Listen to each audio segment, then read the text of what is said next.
The Russian army doesn't have enough trucks to keep a fast-moving army fed, fueled and armed.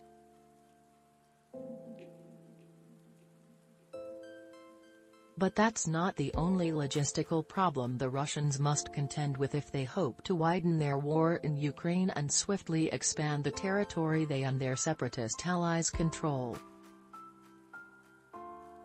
Traditionally weak when it comes to supply, the Russian army might have exacerbated its weakness through ill-considered attempts at logistical reform. Namely, the Kremlin handed over to a commercial firm much of the responsibility for supporting frontline battalions.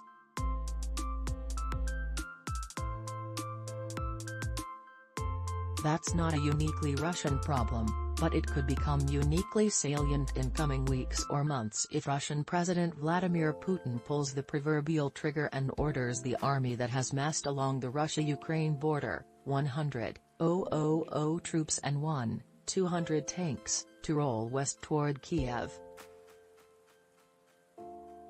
Russia for many decades avoided staging large armies long distances from its own borders. Moscow's security concerns were along its periphery. So while the U.S. military, which usually fights overseas, developed its logistical capabilities and capacity, the Russian military devoted proportionally more of its own resources to combat forces. Tanks. Warplanes. Submarines. That's evident in the Army's 10 Material Technical Support Brigades, the Russian acronym is MTO. The MTO brigades support the entire frontline force, moving supplies from railhead depots to the battlefield. Each MTO brigade has just 400 or so general-purpose trucks, many of which usually are inoperable and which, taken together, might be too few and too unreliable to keep pace with fast-moving battalion tactical groups advancing across Ukraine. Especially if the Kremlin commits to combat all of the 50 or so BTGs it has mobilized for a possible attack. After all, the BTGs aren't the only battalions the MTO brigades would have to support. Artillery, air defense and engineering formations also would need ammunition, fuel, food and parts.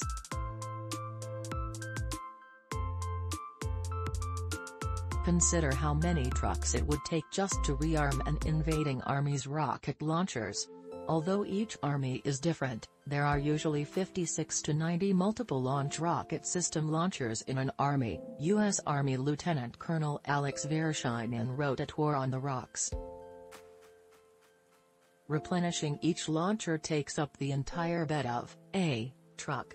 If the combined arms army fired a single volley, it would require 56 to 90 trucks just to replenish rocket ammunition. Capacity isn't the only problem. A decade ago, the Kremlin overhauled the military's logistical system to hand over more responsibility to a state-run commercial firm, Oboronservis. The rationale was that the military, depending as it does on short-term conscript manpower, couldn't reliably cultivate the expertise combat logistics requires.